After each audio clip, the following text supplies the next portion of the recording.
अस्सलाम वालेकुम students, again आपको वेलकम कहते हैं। ओके, बिल्कुल आखिर के टॉपिक चल रहे हैं, तो कोई डिस्कशन था जो मैं सोचा बोर्ड पे लिख देता हूँ, फिर मैं एक्सप्लेन कर दूंगा सुकून से। मेन जो टॉपिक्स थे हमारे ख़त्म हो गए। अब जो है वो डिफरेंट कुछ एप्लीकेशंस की तरफ हम लोग जो है वो बात करने लगे। ओके बेटा, अभी तक जो हम लोग ऑसिलेशन पढ़ रहे थे, हम लोग क्या करते थे, किसी भी स्प्रिंग मास सिस्टम हो गया, सिंपल पेंडुलम हो गया, कोई भी सिंपल ऑसिलेटर हो गया, उसको एक एक्सट्रीम पे ले जाके हम लोगों ने रिलीज़ कर दिया और वो ऑसिलेट करता रहेगा करता रहेगा करता रहेगा। अब एक मरतबा उसको रिलीज कर दिया, अब ऑसिलेट करता रहेगा। These were called free oscillations, कि उसमें हम एक्स्ट्रा कोई फोर्स ही लगा रहे थे। लेकिन अगर सपोज करें आपका भाई, आपकी बहन या आप खुद जो है वो झूले पे बैठे हुए, स्विंग पे बैठे हुए, और पीछे से आपको बार बार धक्का दिया जा रहा है, बार बार एक पुश दिया जा रहा है, तो अब जो आप ऑसिलेशन कर रहे हैं, क्योंकि आपको बार बार पुश किया जा रहा है, तो वो ऑसिलेशन बेटा क्या कहलाएंगी? फोर्स ऑसिलेशन कराएंगे। जी बिल्कुल, when freely oscillating system is subjected to an external force, बार बार उसको जो है वो स्टक किए जा रहे हैं, बार बार उसके ऊपर फोर्स लगाए जा रहे हैं, तो वो फ्री ऑसिलेशन नहीं कहलाएगा, वो फोर्स्ड ऑसिलेशन कहलाएगी। सही है? ओके, तो there are two definition, free oscillation और फोर्स ऑसिलेशन। ये एग्जाम में आपको एज ए डेफिनेशन आपसे पूछा जा सकता है और उसकी कोई एग्जाम्पल भी डिस्कस की जा सकती है। लेकिन अगर ड्रिवन मतलब इस तरह की ऑसिलेशन जहाँ पे फोर्स ऑसिलेशन हो रही हो, तो उस तरह के ऑसिलेटर को हम लोग क्या कहते हैं? Driven harmonic oscillator. Driven harmonic oscillator का मतलब क्या है?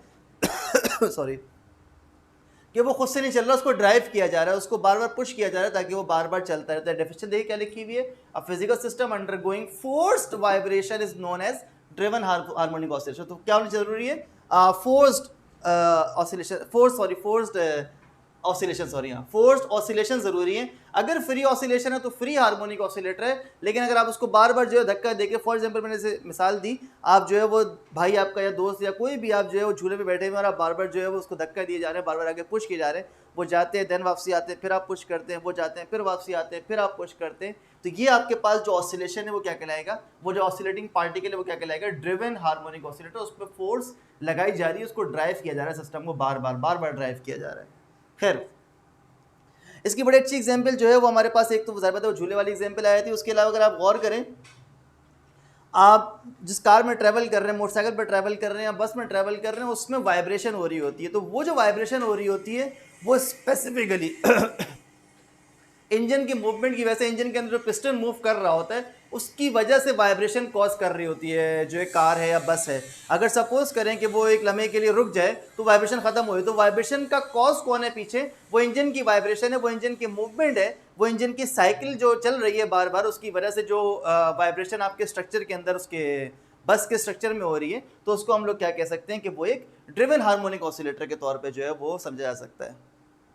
सेम कहानी सपोज करें आपके पास जो है वो गिटार है, गिटार आप बजा रहे हैं, गिटार को अगर वैसे आप प्लग करते हैं, उसकी जो है तार को प्लग करते हैं तो म्यूजिक प्ले करते हैं। लेकिन अगर सपोज करें उसके वुडन बॉक्स को आप प्रेस कर, उसको स्टक करने लग जाए, वुडन बॉक्स जो होता है उसको भी बजाते हैं, तो उसकी वजह से भी कुछ साउंड आने लगता है। खाली वुडन साउंड की बात नहीं कर रहा, उसकी वजह से बड़ा प्यारा सा एक साउंड आने लगता है।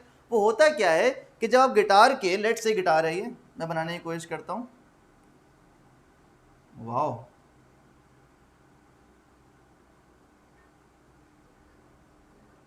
ऐसे बना होता है ना कुछ, खैर बन गया। बस आप यहाँ पर उसको बार बार जो है वो स्टक करते हैं, बार बार मारते हैं, तो होता क्या है कि ये वाले जो स्ट्रिंग्स हैं ये मूव करना शुरू करते हैं, और ये जब मूव करते हैं वो साउंड प्रोड्यूस करते हैं। अब इन्होंने खुद नहीं करा, हुआ क्या था कि जब जब आप ये काम करते रहेंगे तो वो उसकी वजह से वाइब्रेट करता रहेगा। तो ये हमारे पास क्या हो जाएंगी? ये हमारे पास अगेन ड्रिवन हार्मोनिक ऑसिलेटर हो जाएगा, ड्रिवन वाइब्रेशन हो जाएंगी, फोर्स्ड वाइब्रेशन हो जाएंगी। आई होप ये आइडिया और होगा, तो मुश्किल कॉन्सेप्ट नहीं है, लेकिन स्टिल मसला हो तो कमेंट सेक्शन अवेलेबल है। सही है, ऐसा कोई मसला नहीं है। ओके, तो आई होप यहाँ तक कोई मसला नहीं होगा। मसला हो अगेन मैं फिर से कह रहा हूँ, कमेंट सेक्शन अवेलेबल, उसमें बात करें। देन हमारा नेक्स्ट टॉपिक आता है रेजोनेंस। रेजोनेंस बड़ा प्यारा, बड़ा खूबसूरत टॉपिक है। सपोज करें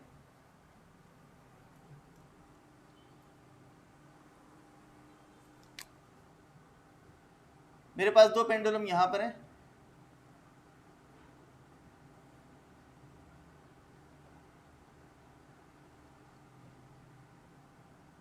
लेट से इसको मैंने कह दिया ए बी सी, इसको कह लिया सी डैश, इसको कह लिया बी डैश, इसको कह लिया ए डैश।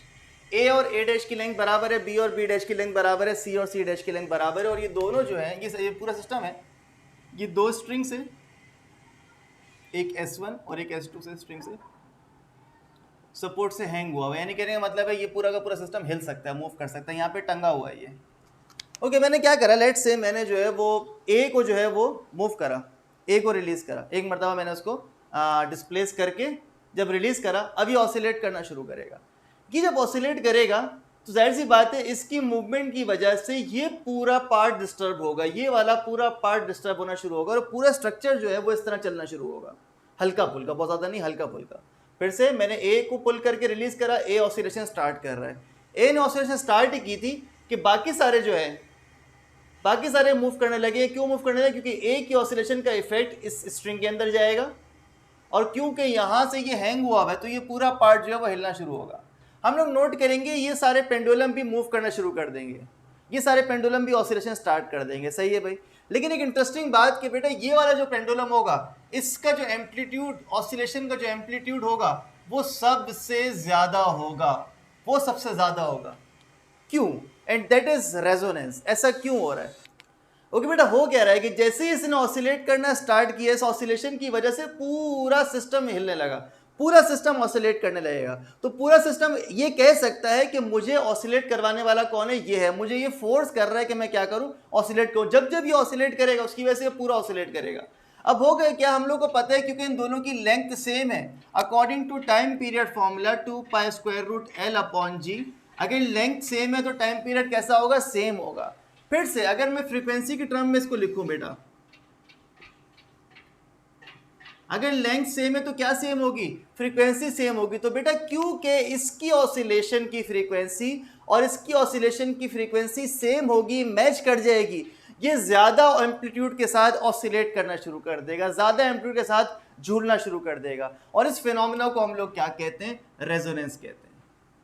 अभी कुछ आगे एग्जांपल्स भी देखेंगे इसकी, तो खाली समझाने के लिए बताया गया कि अगर सपोज करें एक सिस्टम जो है उसको आप ड्राइव कर रहे हैं, उसको ऑसिलेट करवा रहे हैं, वो जिस फ्रीक्वेंसी पे ऑसिलेट कर रहा है उसके साथ कोई और चीज़ मौजूद है जो उसी फ्रीक्वेंसी पे ऑसिलेट कर सकती है, उसकी नेचुरल फ्रीक्वेंसी है, तो वो भी क्या करेगा? ज़्यादा एम्पलीट्यूड के साथ ऑसिलेट करना शुरू कर देगा। इसकी बड़ी प्यारी एग्जांपल आपको याद होगा, एक ब्रिज गिरा था एक टाइम पे, मुझे टाइम तो याद नहीं है कौन सा टाइम था, एक ब्रिज गिरा था। हो क्या रहा था कि सोल्जर्स, फौजी जो है वो मार्च करते हुए जा रहे थे एक ब्रिज के ऊपर। अब वो जो मार्च कर रहे हैं वो एक रिदमिक तरीके से मार्च करते हुए जा रहे हैं, तो ऑब्वियसली वो एक फ्रीक्वेंसी जनरेट कर रहा होगा। अब जब वो फ्रीक्वेंसी जनरेट हो रही है, वो जो ब्रिज का स्ट्रक्चर है उसकी अपनी भी कोई नेचुरल फ्रीक्वेंसी होगी।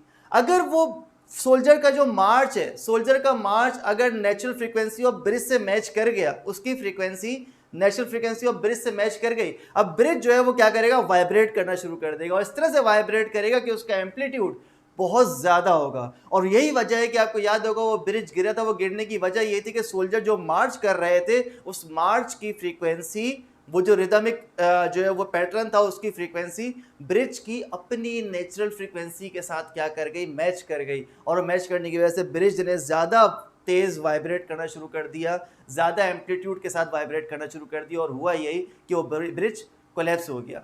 तो जब कोई स्ट्रक्चर बना रहे होते हैं, कोई जो है वो बिल्डिंग वगैरह बन रही होती है, तो इन पॉइंट्स को ख्याल में रखा जाता है कि इसकी नेचुरल फ्रीक्वेंसी कैसी है। ऐसा तो नहीं साथ में किसी भी किस्म की ऐसी वाइब्रेशन हो, किसी भी किस्म की ऐसी ऑसिलेशन हो जो इसकी नेचुरल फ्रीक्वेंसी से मैच कर जाए और रेजोनेंस का इफेक्ट होने की वजह से वो स्ट्रक्चर ज़ोर ज़ोर से जो है वाइब्रेट करना शुरू कर दे, ज़्यादा एम्पलीट्यूड के साथ वाइब्रेट करना शुरू कर दे और वो स्ट्रक्चर कोलैप्स हो जाए। ऐसा ना हो, तो इसलिए इस चीज़ को जो है वो खाते में रखा जाता है। उसके अलावा इसके और एग्जाम्पल अगर आप देख लें, ये तो आपने फील भी करा होगा कि अगर सपोज करें आप झूले में बैठे हुए, आप स्विंग में बैठे हुए, सही है, आपका जो है दोस्त या आपका भाई या आपकी बहन या कोई भी आपको जो है वो धक्का दे रहा है, अब वो एक पुश के साथ धक्का देता रहे, सही है ना, वो जाएगा देन वापसी आएगा, फिर अगर कांस्टेंट पुश होता रहे, अगर कांस्टेंट पुश होता रहे, होता ये है, आपने खुद गौर किया होगा, आपने फोर्स ज़्यादा नहीं लगाई, आप एक ही तरह का पुश दिए जा रहे हैं, लेकिन आप क्या कर रहे हैं? बार बार उसको पुश करते जा रहे हैं। उसकी वजह से वो एनर्जी उसके अंदर स्टोर होती रहेगी और उसका एम्पलीट्यूड बढ़ता रहता है।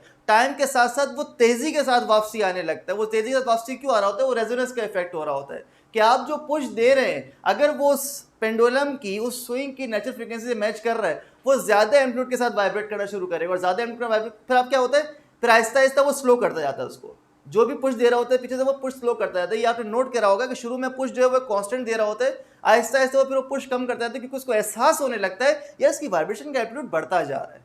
तो उस वक्त हमने नोट नहीं करा, लेकिन हकीकत में क्या हो रहा होता है जी, बिल्कुल रेजोनेंस का इफेक्ट हो रहा होता है और अगर वो ना दे तो वो पता नहीं कहाँ जाकर फिर नुकसान कर सकता है। खैर ऐसा नहीं है रेजोनेंस कोई बुरी चीज़ है, रेजोनेंस के फायदे भी है। क्या फायदे? हम लोग क्या करते हैं, जो माइक्रोवेव ओवन के अंदर आपका खाना गर्म हो रहा होता है, उस खाना गर्म होने की वजह ये होती है कि माइक्रोवेव ओवन जो माइक्रोवेव्स भेज रहा होता है, जो वेव सेंड कर रहा होता है, इलेक्ट्रोमैग्नेटिक रेडिएशन सेंड कर रहा होता है, वो रेडिएशन वाटर के मॉलिक्यूल्स की रोटेशनल फ्रीक्वेंसी से मैच करती है। यानी बेसिकली क्या होता है, वो फ्रीक्वेंसी आती है, वो वाइब्रेशन आती है और वाटर के मॉलिक्यूल्स को एब्जॉर्ब करते हैं और आपस में क्या करते हैं, रोटेट करते हैं। अब उस रोटेशन की वजह से आसपास कोई भी पार्टिकल हो सकता है, उससे वो टकराएंगे, इधर उधर मूव करेंगे रोटेशन के साथ। रोटेशन की वजह से खाना गर्म नहीं होता, रोटेशन की वजह से आपस में जो कोलिजन होंगे, एक दूसरे टकरा रहे, दूसरा तीसरे टकरा रहे, तो वो जो कोलिजन होना शुरू होंगे, उसकी वजह से इनकी मूवमेंट बढ़ना शुरू होती है और मूवमेंट की वजह से खाना क्या हो जाता है, गर्म हो जाता है। तो ये जो रेजोनेंस का इफेक्ट हो रहा है, जो घुमाने वाला, वो किस वजह से हो रहा है कि वो जो माइक्रोवेव ने फ्रीक्वेंसी भेजी थी, अप्लाइड फ्रीक्वेंसीज को हम कहेंगे, वो वाटर की रोटेशनल नेचुरल फ्रीक्वेंसी से क्या कर जाती है, मैच कर जाती है और वाटर ज़्यादा एम्पलीट्यूड के साथ रोटेट करना शुरू करता है।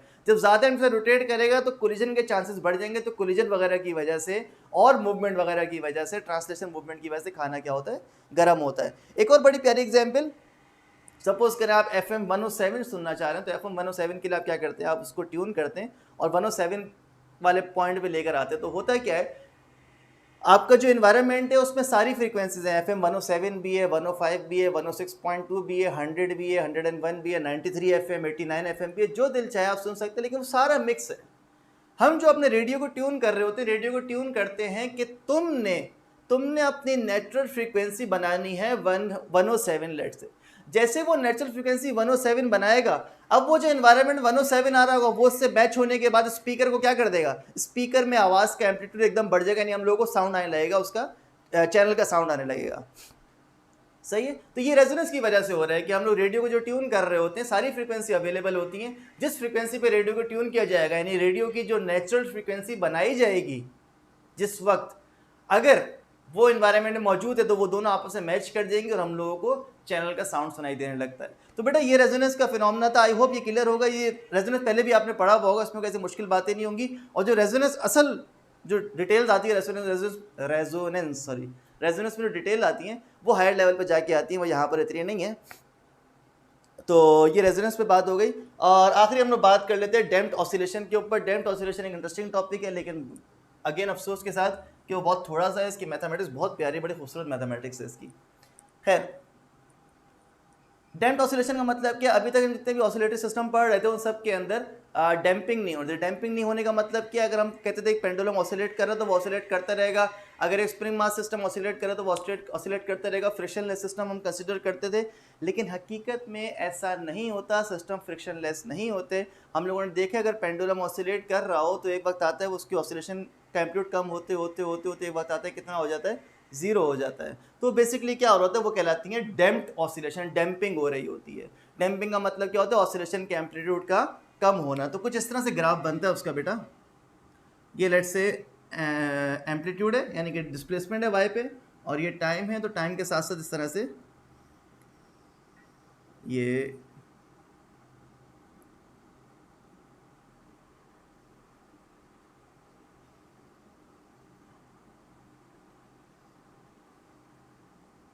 इस तरह से बेसिकली हो क्या रहा होता है कि इसका एम्पलीट्यूड और वाइब्रेशन क्या होता जा रहा है, कम हो रहा है। अगर ये पेंडुलम की एग्जांपल, तो पेंडुलम पहले ज़्यादा ऑसिलेट कर रहा था, ज़्यादा एम्पलीट्यूड के साथ ऑसिलेट करता है, ऐसे लेट से ज़्यादा एम्पलीट्यूड के साथ ऑसिलेट कर रहा था, फिर ऑसिलेशन का एम्पलीट्यूड कम होते होते होते होते क्या हो गया, यहाँ पर लेट से जीरो हो गया। तो ये किस वजह से होता है, ये फ्रिक्शनल इफेक्ट्स की वजह से होता है।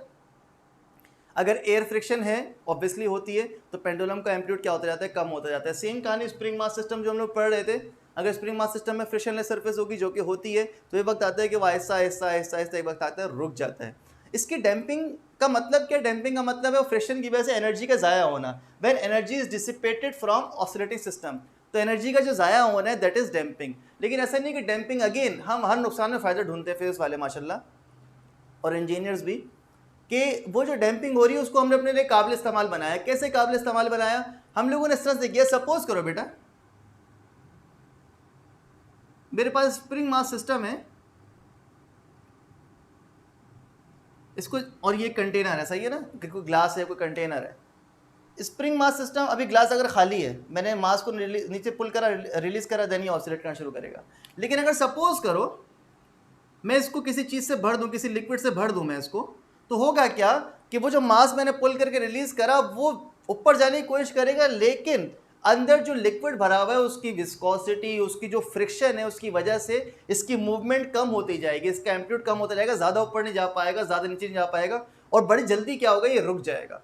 इस चीज़ को हम लोग क्या कहते हैं, डैम्पिंग। बेसिकली शॉक एब्जॉर्बर जो गाड़ी के अंदर लगे हुए होते हैं, जो मोटरसाइकिल के अंदर लगे हुए होते हैं, वो यही कर रहे होते हैं कि जैसे ही कोई इस तरह की चीज़ आए, कोई खड्डा वगैरह आए, तो उस वक्त वो उसको ठीक ठाक कंप्रेस कर देगा। कंप्रेस करने के बाद अब वो देखो, कंप्रेस तो कर दिया, रिस्टोरिंग फोर्स की वजह से उसको ऐसे वाइब्रेट करना चाहिए, तो पूरी कार ऐसे वाइब्रेट करती रहेगी, ये प्रॉब्लम हो जाएगा। हम लोगों ने क्या करा, ऐसा सिस्टम डिफाइन करा कि जब वो उसमें ऑयल में जाए और ऑयल में जाने के बाद फिर वो नॉर्मलाइज हो जाए, तो जस्ट हम लोगों को एक ऐसा इफेक्ट फील हो जिसको हम लोग कहते हैं कुशनिंग इफेक्ट। कुशन होता है ना जो हम लोग रखते हैं, जो तकिया की तरह जो होता है, नरम जो होता है, सही है, तो वो वाला इफेक्ट हम लोगों को आता है, वो प्रेस होता है। बड़ी गाड़ियाँ जो होती है उसमें ज़्यादा अच्छी फील आती है ना, तो वो प्रेस होता है, और प्रेस होने के बाद बड़े आराम से वो जो है गाड़ी नॉर्मलाइज होती है, और वो बार बार इस तरह से नहीं होता है। अगर इस तरह से ऑसिलेट करता रहे, डैम्पिंग ना हो, तो ऑब्वियसली ये हमारे लिए ज़्यादा नुकसानदेह एज़ कम्पेयर टू डैम्पिंग। तो डैम्पिंग हमारी प्रेफरेंस भी हो जाती है कभी कभी, और इस केस में प्रेफरेंस है कि हम लोग उसको एब्जॉर्ब करवाते हैं, वो शॉक को, खड्डे की वजह से शॉक आता है, उसको एब्जॉर्ब करवाया, एंड देन आराम से नॉर्मलाइज हो गए और फिर आगे चलते रहे। और अगर वो ऑसिलेट करता रहेगा तो हमारे लिए प्रॉब्लम होता रहेगा। तो डैम्पिंग थी, तभी उसकी ऑसिलेशन क्या हो जाती है, डैम्प हो जाती है, ख़त्म हो जाती है। आई होप यहाँ तक क्लियर होगा। इसमें स्टिल कन्फ्यूजन हो तो बेटा कमेंट सेक्शन में पूछ सकते हैं। इससे छोटे छोटे एमसीक्यूज इन्फॉर्मेशन लाइक बन सकते हैं। एमसीक्यूज जो है वो एग्जाम्पल्स के हवाले से बन सकते हैं, डेफिनेशन के हवाले से बन सकते हैं, फैक्ट्स के हवाले से बन सकते हैं, यही जो सिंपल नॉलेज वाले एमसीक्यूज जो है वो इससे बन सकते हैं। अंडरस्टैंडिंग के एमसीक्यूज शायद कुछ कुछ बन जाए, मेन जो एमसीक्यूज और बन सकते हैं एग्जाम्पल की, जैसे मैंने बात की एप्लीकेशन के अंदर जो है वो बन सकते हैं। तो आई होप यहाँ तक क्लियर होगा। इसमें स्टिल कन्फ्यूजन हो, कमेंट सेक्शन अवेलेबल है। पूरे पार्ट में, पूरे चैप्टर में कहीं पर भी कोई बात समझ में ना आई हो, आपका भाई अवेलेबल है, आप पूछ सकते हैं। सही है, मैं यहीं पे वीडियो ख़त्म कर रहा हूँ। अपना ख्याल रखिएगा। अल्लाह हाफिज़।